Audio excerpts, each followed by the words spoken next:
السلام علیکم۔ پروگرام کتب نما کے ساتھ طاہر احمد بھٹی آپ کی خدمت میں حاضر ہے۔ پچھلے پروگرام پہ کچھ دوستوں نے بھی بتایا اور خود مجھے بھی دیکھ کے پتہ چل گیا تھا کہ آخری 1-1.5 منٹ جو ہے وہ اپ سیٹ ہوا تھا، ڈسٹرب ہوا تھا، وہاں اینڈ آف دا چیپٹر تھا۔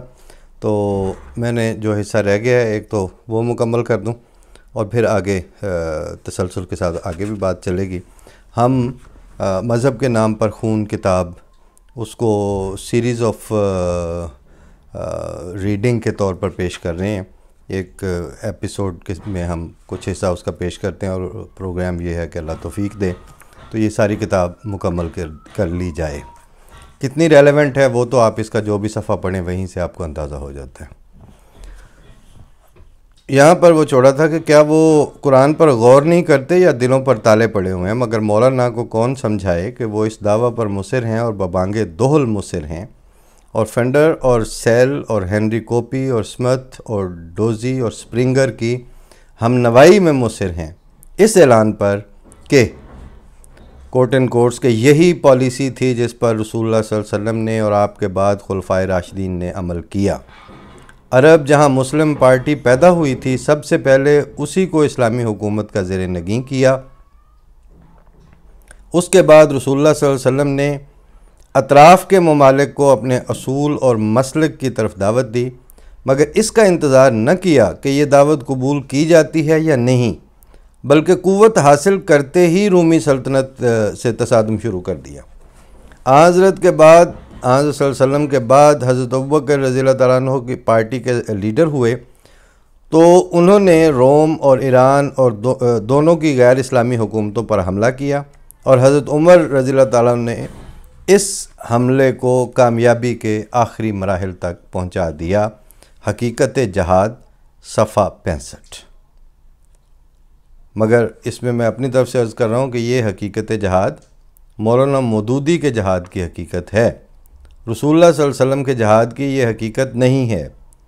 رسول اللہ صلی اللہ علیہ وسلم کا جہاد اذن للذین یقاتلون بانہم ظلموا سے شروع ہوتا تھا، اور مولانا مودودی کا جہاد جہاں طاقت ذرا سی حاصل ہوئی وہاں سے شروع ہوا اور دعوت دی اور پھر انتظار کیے بغیر چڑھ دوڑے۔ یہ مولانا مودودی کا تصور جہاد ہے، اور اس کا حضرت صلی اللہ علیہ وسلم سے اور قرآن کریم میں پیش کیے گئے تصور جہاد بالسیف کے ساتھ کوئی تعلق نہیں ہے۔ اگر یہ تحریر مرزا طاہر احمد صاحب امام جماعت احمدیہ اپنی کتاب مذہب کے نام پر خون پہ یہ فرماتے ہیں کہ اگر یہ تحریر کسی اشتراکی تاریخ نویس کی ہوتی اور یہ پالیسی مارکس یا لینن یا سٹالن کی طرف منسوب کی جاتی اور مسلم پارٹی کی جگہ کمیونسٹ پارٹی کے الفاظ ہوتے تو مجھے کچھ تعجب نہ ہوتا، اور میں بغیر کسی قلبی ہیجان کے اس عبارت کو پڑھ کر آگے گزر جاتا اور خیال بھی نہ کرتا کہ یہ کسی نے کیا لکھا ہے۔ کاش ایسا ہی ہوتا، مگر افسوس کہ ایسا نہیں ہوا۔ یہ جملہ سنیے گا، کاش ایسا ہی ہوتا مگر افسوس کہ ایسا نہیں ہوا۔ جن کو تھوڑا وہ لٹریچر اور تحریر کی فصاحت و بلاغت کے ساتھ بھی دلچسپی ہو تو وہ کاش اور افسوس کا جو کنٹراسٹ اور کمبینیشن دیا ہے ایک فقرے میں، وہ قابل غور ہے ان کے لیے۔ کاش ایسا ہی ہوتا مگر افسوس کہ ایسا نہیں ہوا، افسوس کہ ایسا نہیں ہوا۔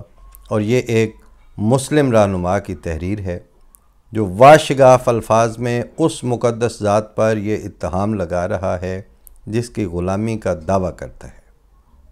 یہ مولانا مودودی کی تحریر ہے، الفاظ واضح اور غیر مبہم ہیں، الزام سخت گھنونا اور بھونڈا ہے، اور صرف ایک الزام نہیں بلکہ الزام پر الزام لگایا گیا ہے۔ اس تحریر کا پڑھنا بھی مجھ پر سخت گراں ہے اور اس کا لکھنا بھی، اور ناقابل بیان اذیت پہنچتی ہے جب اس فقرہ پر نظر پڑتی ہے کہ دعوت اسلام تو بھیجی مگر اس کا انتظار نہ کیا کہ یہ دعوت قبول کی جاتی ہے یا نہیں، بلکہ قوت حاصل کرتے ہی رومی سلطنت سے تصادم شروع کر دیا۔ شروع کر دیا۔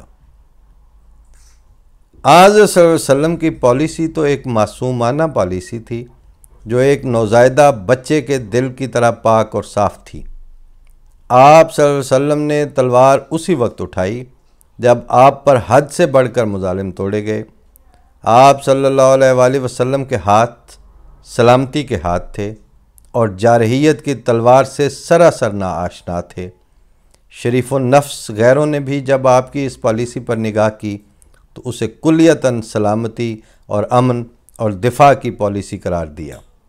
چنانچہ مودودی صاحب کے مندرجہ بالا الفاظ پڑھنے کے بعد اب ایک سکھ معاصر کے الفاظ بھی ملاحظہ فرمائیے، یعنی اسی زمانے میں جو ایک سکھ اخبار تھا وہ اور اس کا ایڈیٹر کیا لکھ رہے ہیں۔ لکھتے ہیں کہ ابتدا میں حضرت کے مخالفین نے جب آپ کا جینا اجیرن بنا دیا تو آپ نے اپنے پیروکاروں سے کہا کہ اپنا وطن چھوڑ کر مدینے چلے جاؤ، یعنی اپنے کسی ہم وطن بھائی پر ہاتھ اٹھانے کی بجائے حضور نے اپنا پیارا وطن چھوڑنا منظور کر لیا۔ لیکن آخر کار جب ان پر ظلم اور جبر کی حد کر دی گئی تو مجبوراً آپ نے اپنی اور اسلام کی حفاظت میں تلوار اٹھائی۔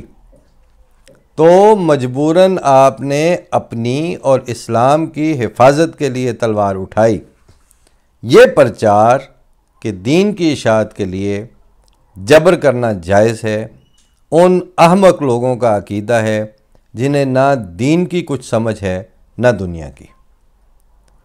اب یہ الفاظ بھی اسی اخبار کے ہیں کہ یہ ان احمق لوگوں کا عقیدہ ہے، پھر اس میں جو بھی آئے، چاہے وہ مسلمان ہوں چاہے وہ مستشرق غیر مستشرقین ہوں، کہ یہ ان احمق لوگوں کا عقیدہ ہے جنہیں نہ دین کی سمجھ ہے نہ دنیا کی۔ وہ حقیقی سچائیوں سے دور ہونے کی وجہ سے اس غلط عقیدہ پر فخر کرتے ہیں۔ نواں ہندوستان، دہلی، اشاعت، 17/11/1949۔ مرزا طاہر احمد صاحب لکھتے ہیں، اس پر میں کوئی مزید تبصرہ نہیں کرتا۔ قارئین کا دل خود گواہی دے گا کہ دونوں میں سے کون سچا ہے، ایک سکھ جریدہ نگار اخبار نویس یا مزاج شناس نبوت۔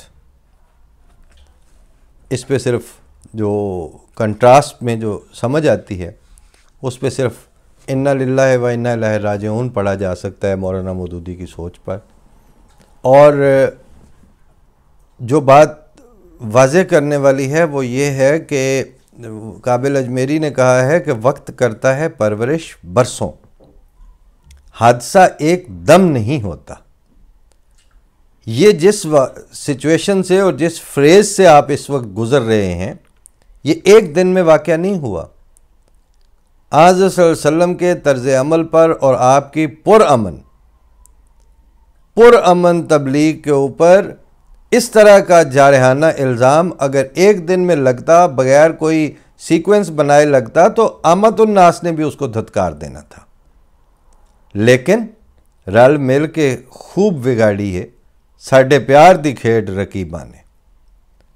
یہ رقیب، یہ جو اس کے چھپے ہوئے دشمن ہیں اسلام کے، وہ ودن اسلام تھے، وہ اسکالرز ہی تھے، وہ بڑے بڑے خیر خواہ بن کے سامنے آئے اور انہوں نے یہ طرز عمل اپنایا اور پھر دکھا دیا کہ یہ ہے اسلام، اور اس کے بعد سے اسلام کا مطلب یہی تھا، اس کے بعد سے جہاد کا معنی یہی ثابت ہوئے، اور آج دنیا بھر کے ممالک جہادسٹ اسلامسٹ، جہادسٹ اسلامسٹ اس طرح کے جملوں سے ٹیگ کر کر کے جہاں کوئی واقعہ ہوتا ہے اس کو اسلام کی جھولی میں ڈال دیتے ہیں۔ لیکن یاد رکھیں کہ عامت الناس، آج جنرل پبلک کو اس بات کی ضرورت ہے کہ اس وقت وہ جھولی اٹھا کے مودودی صاحب کی گود میں رکھ کے آئیں۔ وہ آج صلی اللہ علیہ وسلم کی گود نہیں ہے، وہ رسول اللہ صلی اللہ علیہ وسلم کی تعلیم نہیں ہے، اور وہ قرآن کریم کی تعلیم نہیں ہے، مولانا مودودی کی تعلیم ہے، جماعت اسلامی کی تعلیم ہے، اور جماعت اسلامی واحد مذہبی جماعت ہے جس نے پہلی دفعہ یہ دعویٰ کیا کہ دین بغیر دنیاوی اقتدار اور سیاسی قوت کے اس کے کوئی میننگز ہی نہیں ہے ان کے نزدیک. ان کے پیروں کے نیچے سے سیاسی اقتدار نکال دیا جائے تو یہ آنے کے بھی نہیں رہتے. اس لیے انہوں نے وہ لبادہ اوڑھ کے اصل میں انہوں نے دانت تیز کیے ہیں سیاسی اقتدار کے اوپر. یہی حال اب بھی جماعت اسلامی کا ہے، اور یہ جتنی موومنٹس نکلی ہیں یہ سارے بچے جماعت اسلامی کے دیے ہوئے ہیں، اور اس تھاٹ پروسیس کے پائنیئر مودودی صاحب ہیں. اس کو اون کریں، اس کے بعد بحث کریں.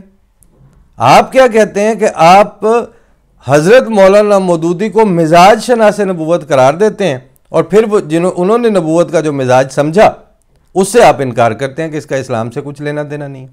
جہاں کہیں دھماکے اور خودکش حملے ہوتے ہیں پھر آپ کہتے ہیں ایسا آدمی یہ کون سا اسلام ہے، ایسا بندہ مسلمان ہو کیسے سکتا ہے، وہ ایسے مسلمان ہوتا ہے. اس کے پیچھے اس طرح گڑتی دی جاتی ہے. اس طرح ان کے کان میں یہ پھونکا گیا تھا کہ بانی اسلام نے ہاتھ میں تلوار لی، بانی اسلام نے رومی سلطنت پر ان کا انتظار کیے بغیر خود بخود تصادم شروع کر دیا.